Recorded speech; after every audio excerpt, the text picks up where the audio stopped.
Dear student, তো কেনে আছা সকলে? আশা কৰোঁ সকলে ভালে আছে। তো আজি আমি আলোচনা কৰিম যে তোমালোকে পৰীক্ষাৰ সময়ত কেনেকৈ লিখিবা।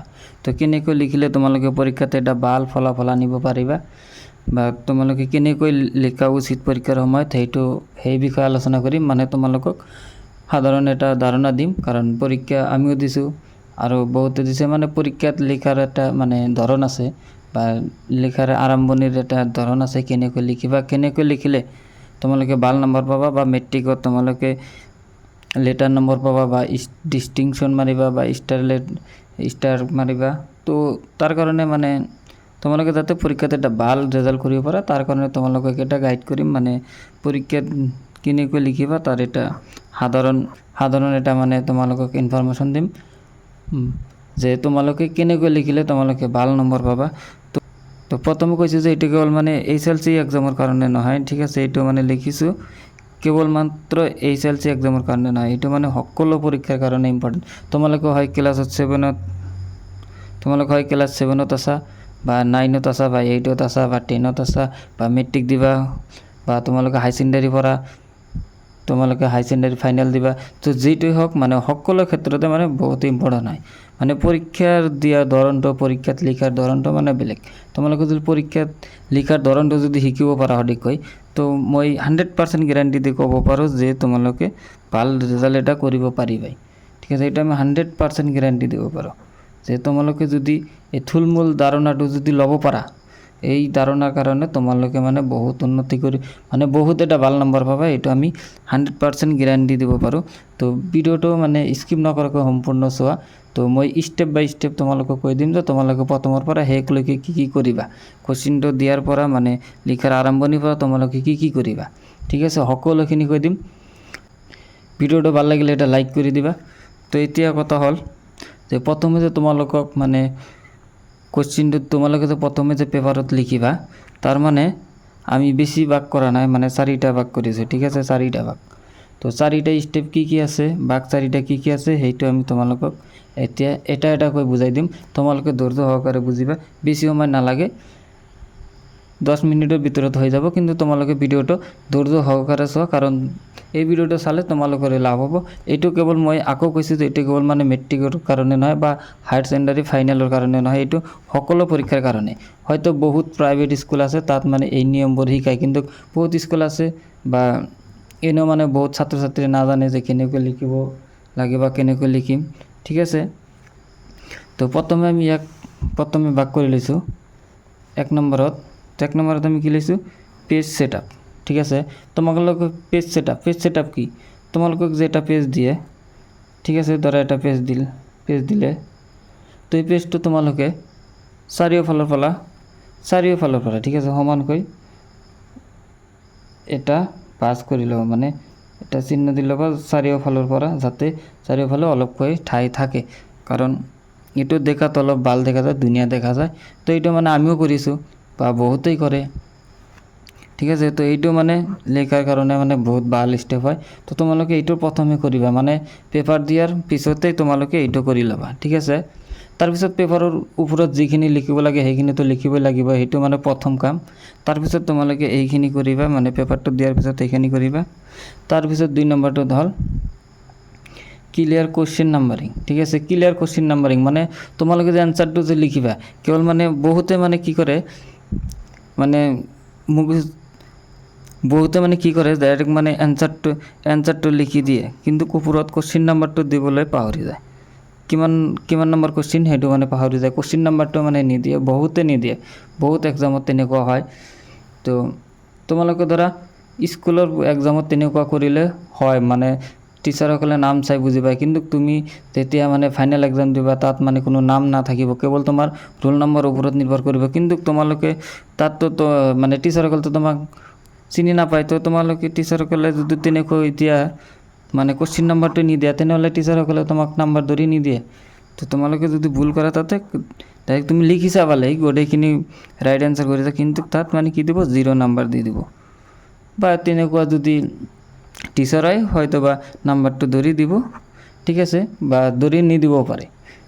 তো এইটো হ'ল, সেইকাৰণে ইয়াত কৈছোঁ যে ক্লিয়াৰ কুৱেশ্যন নাম্বাৰিং মানে কুৱেশ্যন নাম্বাৰটো তোমালোকে সম্পূৰ্ণ দিব। তো বহুতে মানে বহুত ধৰণৰ লিখে, ঠিক আছে, মানে বহুতে লিখে যে answer to the question number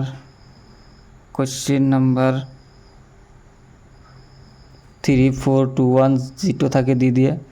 আবার বহুতে মানে লিখে কি কোশ্চিন নাম্বার 4 বা 3 বা 2, ঠিক আছে, আৰু তলত দিয়ে দিয়ে এনসাৰ।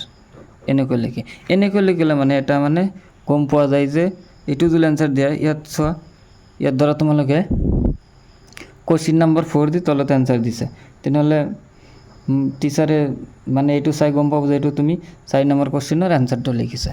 কিন্তু বহুতে মানে কোশ্চিন নাম্বাৰটোই নিদিয়ে, ঠিক আছে, কোশ্চিন নাম্বাৰটো লিখিছে কিন্তু ভাবিছে যে পিছত কোশ্চিন নাম্বাৰটো দি দিম, আগতে এনসাৰখিনি লিখিলেও বহুতে আছে এনেকুৱা কৰে।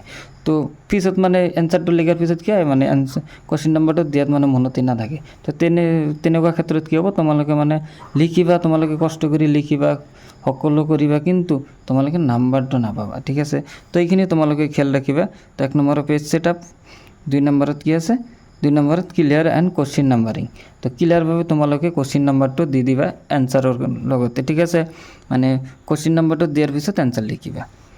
তাৰপিছত 3 নম্বৰটো চোৱা, মই কি লৈছোঁ ইয়াত, গুড এণ্ড স্পীড, ঠিক আছে, good and speed hand writing. মানে তোমালোকে পৰীক্ষাত যদি ঘৰত যেনেকুৱা লিখা মানে লাহে লিখা বা স্কুলৰ এক্সামত তোমালোকে লাহে লিখা, তেনেকুৱা লিখিলে নহ'ব। তোমালোকৰ হাতৰ আগত মানে অলপ স্পীড হ'ব লাগিব, অলপ মানে স্পীডত লিখিব লাগিব, ঠিক আছে, অল্প স্পীডত। তো স্পীড লিখিলে তোমালোকৰ কি হ'ব, সময়টো যে তোমালোকৰ সময়টো মানে শ্বৰ্ট নপৰে, ঠিক আছে, তোমালোকৰ সময়টো বেছি হ'ব। তো সেইকাৰণে অলপ স্পীড লিখিবা। আৰু গুড মানে কি, তোমালোকে হেণ্ড ৰাইটিংটো দিবা যাতে বুজি পায়। যেনেকুৱা ধৰা মই ইয়াত লিখিছোঁ, মোৰ মানে হাতৰ আগতে ইমান ভাল নহয়, কিন্তু তোমালোকে যদি দিবা হাতৰ আগতে যাতে অলপ ভাল হয় চেষ্টা কৰিবা। গতিকে এতিয়া মানে বহুত সময় আছে, যিসকলে মেট্ৰিক দিবা সিহঁতৰ কাৰণে মানে বহুত সময় আছে, ঘৰত অলপ প্ৰেক্টিছ কৰিবা। আৰু যিহঁতে এতিয়া মানে 7 8 9 10 পঢ়ি আছে, তো সিহঁতৰ কাৰণে আৰু বহুত সময় আছে, এতিয়াৰ পৰাই চেষ্টা কৰা তোমালোকে ভালকৈ লিখিবলৈ। তো এইটো আছিল good and speed hand writing. তোমালোকে হাতৰ আগতটো ভাল হ'ব লাগিব আৰু স্পীড হ'ব লাগিব, তেনেহ'লে তোমালোকে সময়টো মানে বচাব পাৰিবা। তো সময়টো বচালে মানে তোমালোকে লিখাত মানে ইজি হ'ব। আৰু যদি সময়টো মানে শ্বৰ্ট পৰে তোমালোকৰ, কাৰণ সময়টো কম হ'লে তোমালোকে শেষত গৈ মানে এনসাৰ জানা কিন্তু লিখিব নোৱাৰিবা, টাইমে নাই, কেনেকৈ লিখিবা। গতিকে তোমালোকে অলপ স্পীড লিখিবা যাতে সময়টো মানে শ্বৰ্ট নপৰে, ঠিক আছে। আৰু 4 নম্বৰত দিছোঁ কি ষ্ট্ৰাকচাৰ্ড এনসাৰ। তোমালোকে এনসাৰটো যে দিবা, ঠিক আছে, মানে বহুতে কি কৰে, কেনেকৈ লিখে, ধৰা question number 4 answer, question number 4 C এনসাৰটো লিখিছে। তাৰপিছত আকৌ দিব কি কোশ্চিন নাম্বাৰ 5 বি লিখিছে। তাৰপিছত কোশ্চিন নাম্বাৰ আকৌ 4 এ লিখিছে। এনেকৈ দিলে মানে কি হয়, তোমালোকৰ পেপাৰটো মানে যিজন টিচাৰে চাব সেইজন টিচাৰে মানে ভাল নাপায়। মানে কি, তোমালোকৰ আৰম্ভণিতে যদি এনেকুৱা কৰা হয়, তোমালোকে এনেকুৱা কৰিব পাৰা যে কোশ্চিন নাম্বাৰ 4 এ লিখিছোঁ, তাৰপিছত কোশ্চিন নাম্বাৰ 3 বি লিখিছোঁ, আকৌ কোশ্চিন নাম্বাৰ 4 চি লিখিছোঁ, এনেকুৱা কৰিব পাৰা।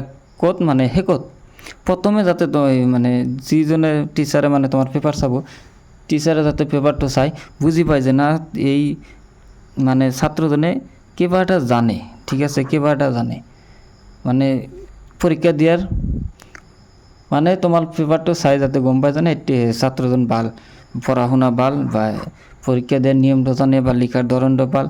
তো পেপাৰ চোৱাজনে কি কৰিব, যিজনে পেপাৰ চাব মানে পেপাৰটো চাই মানে তোমাক মানে এনে নাম্বাৰটো যেতিয়া চাব যে তোমাৰ হাতৰ আগৰ ভাল হৈছে, তুমি লিখিছা ভালকৈ, মানে দেখাত ধুনীয়া দেখা যায়, ষ্ট্ৰাকচাৰ মানিছা, পেজ ছেট আপ কৰিছা, ক্লিয়াৰ কোশ্চিন নাম্বাৰিং কৰিছা, তো তেতিয়া মানে এনেই মানে তোমাৰ নাম্বাৰটো মানে ধৰি দিব, মানে নাম্বাৰটো বেছি নাকাটে, ঠিক আছে। আৰু মানে যদি তোমালোকে কোশ্চিন দিয়া, এনসাৰ দিয়া, যদি বুজিয়ে নাপায়, তেনেহ'লে তোমাক কি নাম্বাৰ দিব তাত, চোৱা তোমাক তাত কি নাম্বাৰ দিব। সেইকাৰণে মই ইয়াত 4টা ভাগ কৰি লৈছোঁ। কি 1 নম্বৰত কৈছোঁ কি পেজ ছেট আপ, 2 নম্বৰত ক্লিয়াৰ কোশ্চিন নাম্বাৰিং, 3 নম্বৰ কি দিছে a good and speed hand writing আৰু 4 নম্বৰত আছে কি ষ্ট্ৰাকচাৰ এনচাৰ। তো এইখিনি তোমালোকে মেইনটেইন কৰিবা, যিকোনো এক্সামত চাবা যে তোমালোকৰ এক্সাম ভালেই হ'ব, ৰেজাল্টটো ভাল আহিব। তো এইখিনি আছিল আজিৰ কাৰণে, তোমালোকক এটা ইনফৰমেশ্যন দিলোঁ। যদি ভিডিঅ'টো ভাল লাগে এটা লাইক কৰি দিবা, আৰু চেনেলত নতুন হ'লে বা এনেকুৱা ভিডিঅ' চোৱাৰ কাৰণে চেনেলটো ছাবস্ক্ৰাইব কৰি দিবা, কাৰণ মই ইয়াত ক্লাছ 8, 9, 10, 7 সকলোৱে মানে গণিত সমাধান কৰি দিওঁ। এতিয়া যিহেতু 10 আৰু 9 দি আছোঁ, ইয়াৰ পিছত আমি 7, 8 লৈ আহিম। তো তোমালোকে যিকোনো ক্লাছত থাকা তোমালোকে ছাবস্ক্ৰাইব কৰি দিয়ক। তোমালোকক আমি মেট্ৰিক দিয়াৰ আগত পিছত তোমালোকে আমি গাইড কৰিম, ঠিক আছে। তো আজিৰ কাৰণে এইখিনি, বাই বাই, টাটা।